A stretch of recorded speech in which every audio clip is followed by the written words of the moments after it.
함께 볼 말씀은 하이델베르크 요리문답 108에서 109문답입니다. 문답하겠습니다. 제7계명에서 하나님께서 원하시는 것은 무엇입니까? 모든 부정은 하나님의 저주 아래 있습니다. 따라서 거룩한 혼인의 관계에 있든지 독신으로 있든지 우리는 어떤 부정이라도 마음으로부터 미워하고 순결하고 단정한 생활을 해야 합니다. 하나님께서는 이 계명에서 간음 또는 그와 같은 부끄러운 죄만을 금하십니까? 우리의 몸과 영혼이 모두 성령의 전이기 때문에 우리가 몸과 영혼을 순결하고 거룩하게 지키기를 원하십니다. 그렇기에 하나님께서는 모든 부정한 행동이나 몸짓, 말이나 생각이나 욕망, 또한 그리로 유혹하는 모든 것을 금하십니다. 이 시간 순결하고 단정한 생활이라는 제목으로 함께 하나님의 말씀 나누겠습니다. 몇 가지 질문을 던지는 것으로 설교를 시작하고자 합니다. 이번 달 우리 교회 도서관에 새롭게 구매한 도서 중에 왜 하나님은 내가 누구랑 자는지 신경 쓰실까라는 제목의 책이 있습니다. 그 책은 이러한 궁금증으로 시작합니다.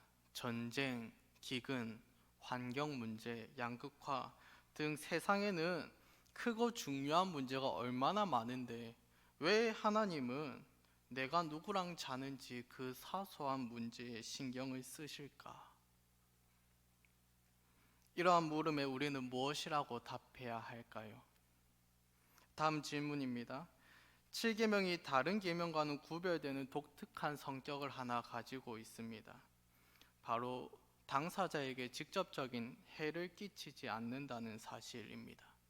한번 생각해 보십시오. 5계명을 어기면 부모의 권위가 타격을 입습니다.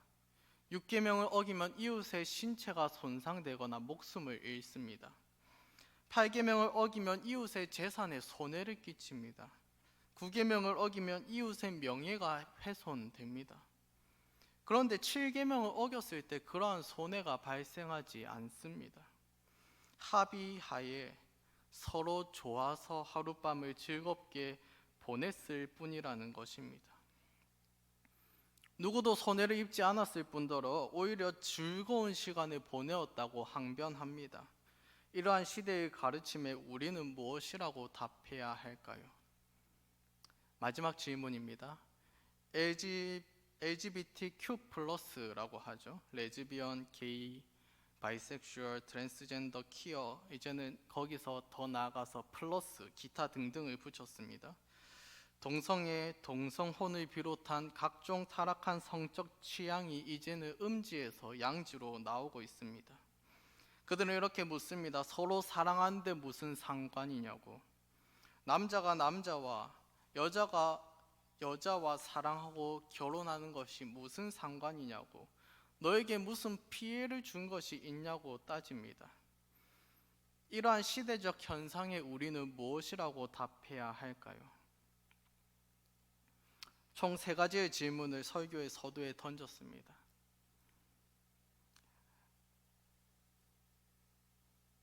이러한 질문과 관련 있는 7계명을 오늘 이 시간에 함께 살펴보기를 원하는데요. 7계명을 바르게 이해하기 위해서는 먼저 결혼에 대해서 이해해야 합니다.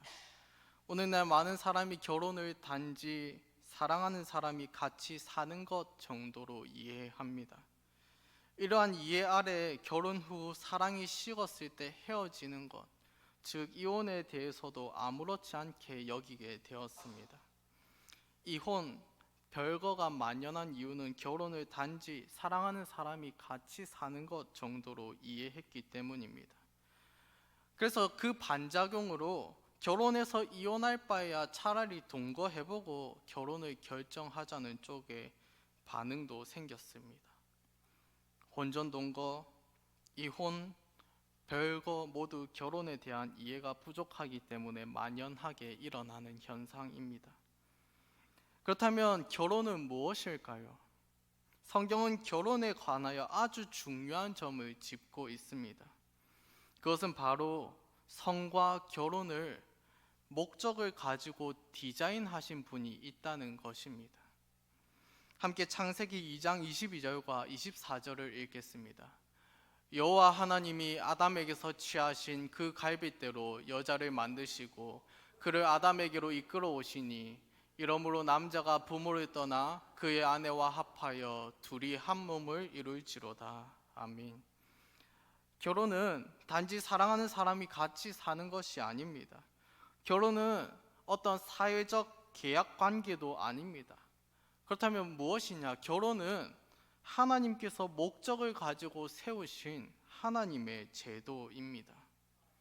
하나님께서 디자인하신 결혼의 대상은 한 남자와 한 여자입니다. 한 남자와 여러 여자, 여러 남자와 한 여자, 여러 남자와 여러 여자, 남자와 남자, 여자와 여자의 결혼은 하나님께서 목적을 가지고 디자인하신 결혼의 원래의 모습이 아닙니다. 그렇다면 하나님께서 디자인하신 한 남자와 한 여자의 결혼의 목적은 무엇일까요? 그렇게 디자인하고 세팅하셨다면 그 의도가 있지 않겠습니까? 왜 한 남자와 한 여자의 결혼을 자신의 백성에게 허락하셨을까요? 성경에 수많은 이유가 등장하지만 오늘 우리는 두 가지만 살피기를 원합니다. 먼저는 세상에 보여주기 위해서입니다. 무엇이라고요? 세상에 보여주기 위해서입니다. 그렇다면 세상에 무엇을 보여주는 것일까요? 세상에 어떤 것을 보여주는 것일까요? 잘 사는 것? 돈을 많이 버는 것? 그렇다면 어떤 모습을 보여주는 것일까요? 그 말씀이 에베소서 5장 31절 32절에 기록되어 있습니다. 함께 읽겠습니다. 그러므로 사람이 부모를 떠나 그의 아내와 합하여 그 둘이 한 육체가 될지니 이 비밀이 크도다. 나는 그리스도와 교회에 대하여 말하노라. 우리가 앞서 읽었던 창세기 2장 24절을 에베소서 5장 31절이 인용하고 있습니다. 우리 다 아는 것처럼 이것은 결혼에 관한 성경 구절입니다. 그런데 바로 이어지는 32절에서 사도 바울이 이 비밀, 한 남자와 한 여자의 결혼의 이 비밀이 단지 남자와 여자에 관한 것을 나타내는 것이 아니라고 이야기합니다. 무엇을 이야기하느냐? 그리스도와 교회에 대하여 말하고 있다라고 이야기합니다. 한 남자와 한 여자의 결혼을 통해서 신랑이신 그리스도와 신부인 교회의 관계를 세상에 보여주어야 한다는 것입니다. 왜 신자가 정당한 이유 없이 이혼하면 안 되느냐? 그리스도와 교회의 관계를 보여주지 못하기 때문입니다. 기쁠 때나 슬플 때나 부할 때나 가난할 때나 건강할 때나 병들 때나 서로 사랑할 것을 맹세했습니다. 기쁠 때, 부할 때, 건강할 때만 사랑하고 함께하면 안 됩니까? 왜 슬플 때, 가난할 때, 병들 때, 힘들 때는 그때는 헤어지면 안 됩니까? 왜 그때에도 함께 해야 합니까?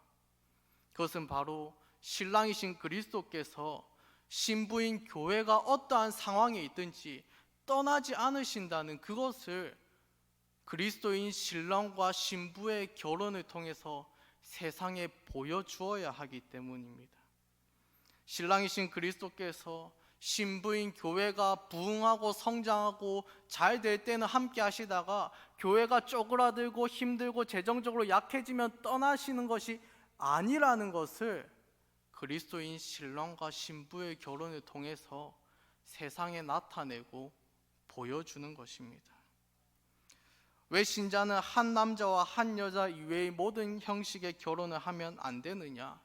마찬가지로 그리스도와 교회의 관계를 보여주지 못하기 때문에 그렇습니다. 신랑이신 그리스도께서 순결한 신부인 교회 외에 다른 사랑의 대상을 찾아서 여기저기 기웃거리시느냐? 그렇지 않습니다. 한 남자와 한 여자의 결혼을 통해서 신랑이신 그리스도께서 순결한 신부인 교회만을 신실하게 사랑하시며 떠나지 않으신다는 사실, 그 사실을 남편과 아내의 결혼으로 세상에 보여주어야 하는 것입니다. 하나님께서 디자인하신 한 남자와 한 여자의 결혼 목적을 하나 더 살펴보기를 원합니다. 두 번째는 자녀 생산입니다. 그런데 여기서 한 가지 의문이 더 들 수 있습니다. 한 남자와 한 여자로 제한할 것이 아니라 더 많은 사람과 자유로이 성관계하면 생육하고 번성하라는 그 명령을 우리가 더 잘 이행할 수 있지 않을까라는 의문 말입니다. 이런 생각 해보신 적 없으십니까? 이러한 의문이 있다면 우리가 봐야 할 성경이 있습니다. 말라기 2장 15절입니다. 우리 함께 또한 읽어보겠습니다. 그에게는 영이 충만하였으나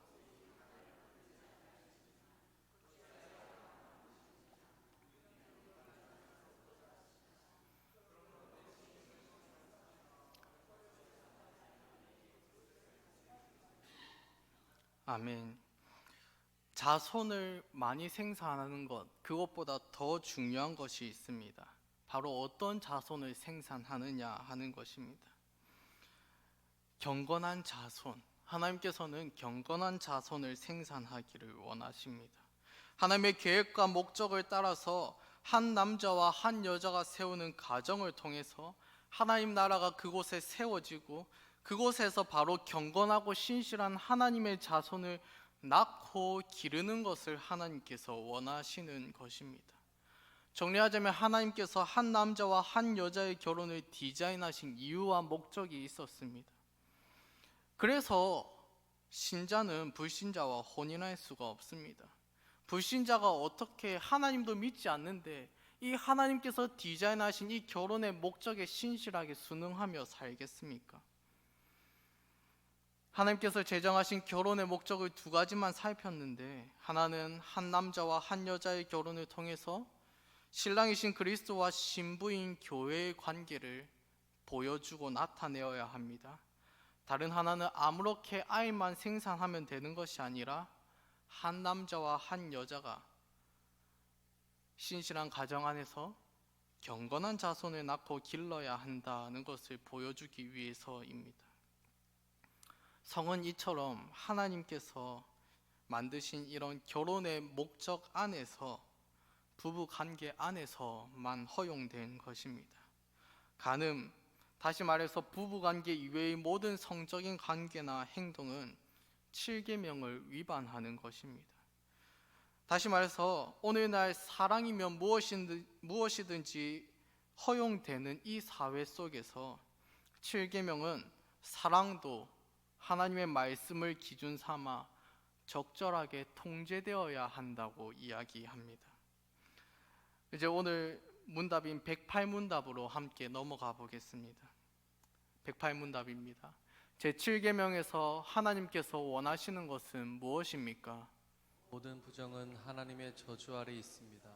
따라서 거룩한 혼인의 관계에 있든지 독신으로 있든지 우리는 어떤 부정이라도 마음으로부터 미워하고 순결하고 단정한 생활을 해야 합니다. 아멘.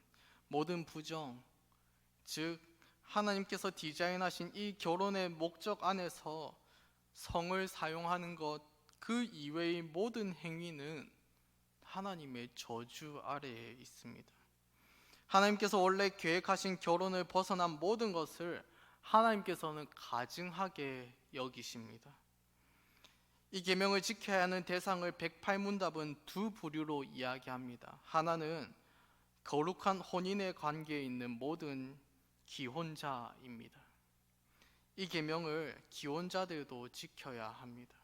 자신의 아내나 남편 이외에 다른 어떤 사람과도 성을 사용해서는 안 됩니다. 또 한 부류는 독신으로 있는 모든 그리스도인 자녀들과 청년들도 해당합니다.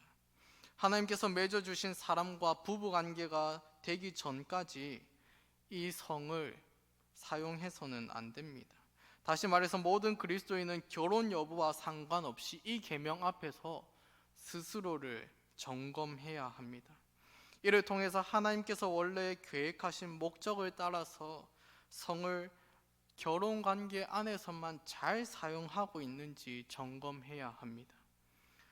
복혼, 불륜, 양다리, 혼전 성관계, 동성애, 근친혼, 이혼, 매춘, 강간 등이 모두 하나님께서 금지하신 것이라는 사실을 기억하시기 바랍니다.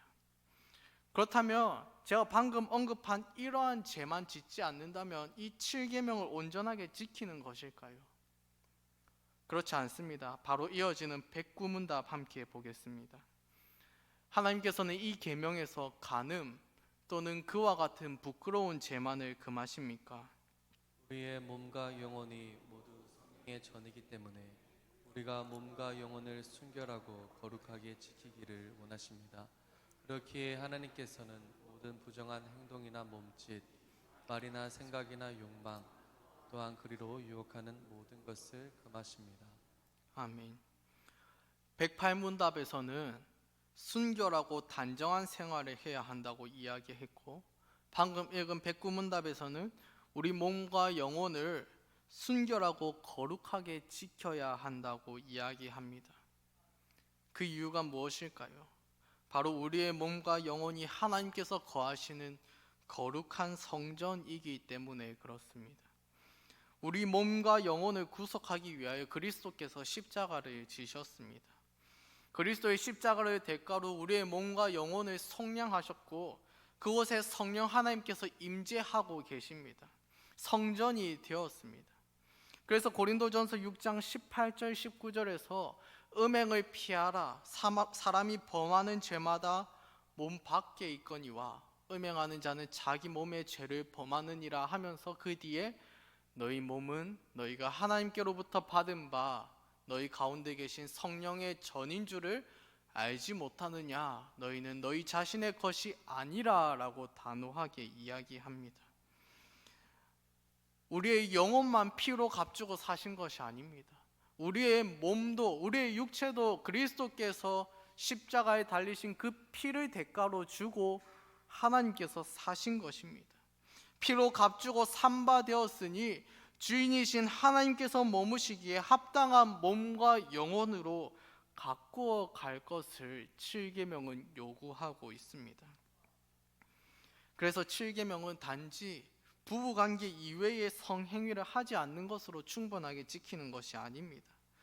우리 백구문답을 다시 한 번 더 보면은요, 뒷부분에 모든 부정한 행동이나 몸짓, 말이나 생각이나 욕망, 또한 그리로 유혹하는 모든 것을 금지하고 있습니다. 마태복음 5장을 보면 예수님께서 음욕을 품고 여자를 보는 자마다 간음을 이미 했다라고 말씀하십니다. 그 행위의 뿌리가 되는 부정한 음욕 그 자체로 예수님께서는 이미 7계명을 어겼다라고 단언하셨습니다. 부정한 행동, 몸짓, 말, 생각, 욕망, 그리고 그곳으로 유혹하는 모든 것이 금지되어 있습니다. 구체적으로 어떤 것들이 있을까요? 읽지는 않겠습니다만 이 자세한 목록을 웨스트민스터 대요리문답 139답이 매우 세세하게 그리고 자세하게 언급하고 있습니다. 그것을 보면은요, 간통, 간음, 강간, 근친상간, 남색은 물론이고 부패하고 더러운 서신이나 통신, 음탕한 표정, 뻔뻔스럽고 가벼운 행동, 야하고 단정하지 못한 옷차림, 성매매를 하는 것, 그뿐 아니라 성매매를 용납하고 또 성매매를 경영하는 것, 결혼의 책임을 유기하는 것, 음란한 친구와 사귀는 것, 음탕한 노래와 서적, 춤, 연극, 영화 등을 즐기는 것, 음란을 자극하거나 음란한 행위를 하는 것까지, 이 계명은 매우 넓은 범위에서 우리의 삶의 기준을 제시하고 있습니다.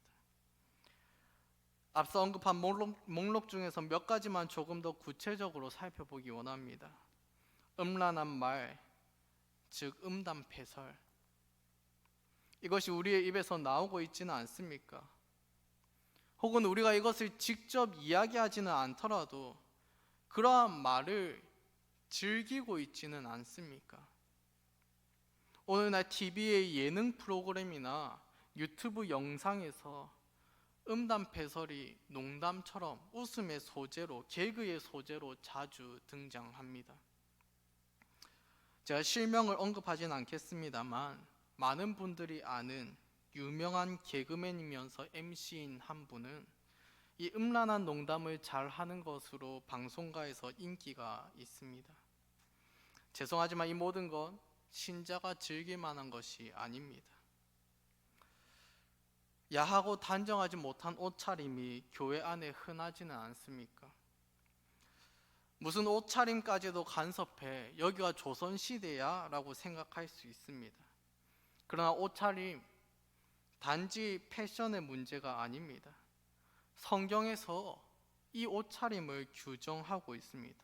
디모데전서 2장 9절을 보면 단정하게 옷을 입으며 라고 권면합니다. 미니스커트를 비롯한 지나치게 노출이 심한 옷, 이것은 다른 사람을 부정과 음란으로 이끄는 방편으로 사용될 수 있습니다. 삼가는 것이 사랑의 법으로서 7계명을 지키는 것입니다. 다른 사람이 부정하고 음란한 생각을 하지 않도록 배려하는 것이죠. 남자들의 옷차림도 마찬가지입니다. 남녀 따질 것 없이 몸을 지나치게 드러내는 그러한 옷을 입지 않는 것, 그것이 다른 사람이 부정하고 음란한 생각을 하지 않도록 7계명을 범하는데 도구로 사용되지 않도록 하는 것입니다. 결혼의 책임을 유기하는 것도 7계명을 어기는 일입니다. 남편이나 아내로서의 그 부부 관계에 충실하지 않아 배우자가 외도나 다른 부정으로 빠지게 한다면 그 역시 7계명을 어기는 것이라고 지적합니다. 음탕한 노래, 서적, 춤, 연극, 영화 등 미디어도 오늘날은 잘 분별해야 합니다. 오늘날 아이돌의 춤을 보면 성적인 욕망을 자극하는 그러한 춤들이 대다수입니다. 신자가 즐기지 않아야 할 것들입니다. 신자는 세상의 가요를 들을 수 있고 부를 수도 있습니다. 그러나 부정을 자극하는 노래는 듣지도 부르지도 않아야 합니다. 고등학생 시절 제가 즐겨 들었던 가수의 노래가 있습니다. 저는 다비치라는 여성 듀엣 가수의 노래를 즐겨 듣고는 했습니다. 어느 날 듣다가 한 노래의 가사가 갑자기 제 귀에 너무 생생하게 꽂혔습니다. 제목은 두 사랑이라는 노래인데요. 가사는 이렇습니다. 두 사람을 미친 듯이 온 마음 다 바쳐서 사랑해. 내 두 사랑은 한 사랑보다 깊어. 난 두 사람 중 한 사람도 곁에서 보낼 수 없는데, 뭐 이러면서 쭉쭉쭉 가사가 이어집니다. 제가 그 전까지는 그 노래를 그렇게 가사를 주의 깊게 듣지 않았던 것 같습니다. 제가 문제집 풀면서 귀에 이제 이어폰을 꽂고 있었기 때문에 그냥 흘러 들어가는 노래 중에 하나였을 뿐이었습니다. 근데 그 가사가 어느 순간에 제 귀에 하나하나 꽂히는데 제가 깜짝 놀라서 그 노래를 삭제했던 기억이 있습니다. 음란을 자극하는 책, 연극, 영화도 멀리해야 합니다. 오늘날 인터넷이 발달하면서 여러 인터넷 방송에서 활동하는 BJ들이 있습니다. 그 중에서 노출이 심한 의상을 입고 음란한 행동을 연상시키는 행위를 하면서 돈을 버는 그러한 사람들이 있습니다. 신자는 이러한 것도 멀리해야 합니다. 포르노 더 말할 것도 없습니다. 청소년 사회에서 유행하는 팬픽이라는 것이 있습니다. 자신이 좋아하는 어떤 아이돌 가수나 배우가 있습니다. 그 사람을 주인공으로 하는 이제 소설을 아이들이 직접 쓰는 겁니다. 근데 매우 더럽고 음탕한 그런 팬픽이 굉장히 많이 있습니다. 음란한 소설이나 만화, 웹툰도 신자가 가까이 할 것이 못 됩니다. 젊은 강도사가 참 고리타분하네 이렇게 생각이 되십니까? 시대가 어느 때인데 시대의 흐름에 뒤처진다고 생각되십니까? 그러나 우리가 기억하고 마음에 새겨야 할 한 가지 사실은 신자의 기준점은 시대의 흐름도 아니고 옆 사람의 모습도 아니라는 사실입니다. 주위 사람이, 옆 사람이 다 한다고 해서 그것이 옳은 것도 아니며 권장할 만한 것은 더더욱 아닙니다. 하나님의 말씀이 우리 삶의 기준이라는 생각이 많이 약해진 시대입니다. 특별히 7계명에 있어서는 더욱 그런 것 같습니다. 7계명을 그저 혼전순결이나 불륜 정도로 이해합니다. 7계명 자체에 대한 이해도 부족할 뿐더러 7계명을 삶의 기준 삼아 살아가는 사람은 더욱 희박합니다. 그런데 이러한 시대에 하나님의 말씀을 기준으로 삼아 삶을 점검하고 살아가는 신실한 하나님의 백성이 더욱 필요한 시대입니다. 시대는 점점 더 성에 관대해져 갑니다.